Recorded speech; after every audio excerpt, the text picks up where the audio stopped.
दुनिया का सबसे अच्छा जज फ्रैंक कैप्रियो इस दुनिया से चला गया। फ्रैंक कैप्रियो एक ऐसा इंसान था जिसने दुनिया को ये सबक दिया कि इंसाफ का जो असल हुस्न होता है, उसकी जो असल ब्यूटी होती है, वो कानून नहीं बल्कि वो इंसानियत होती है।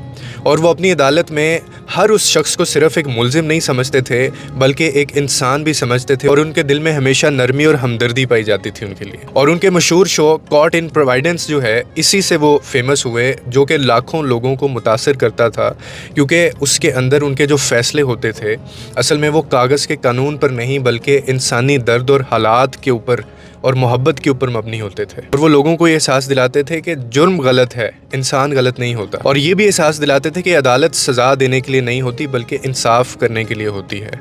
और इसी वजह से लाखों करोड़ों लोग उनको बेपनाह मोहब्बत करते थे। 88 साल की उम्र में वो कैंसर के ख़िलाफ़ लड़ रहे थे। उनमें जो एक अजीम हौसला था, उन्होंने उस चीज़ का भी सबूत दिया। अपनी मिसालों और किरदार के ज़रिए ये सबक छोड़ गए कि ताकतवर वो नहीं होता जो सख्त हो, जो सख्त फ़ैसले करे, बल्कि वो होता है जो दूसरों के दुख को समझे। मैं आपको एक बात बताऊं, ऐसे लोग हकीकत में कभी नहीं मरते, वो अपने किरदार और मोहब्बत के ज़रिए हमेशा ज़िंदा रहते हैं।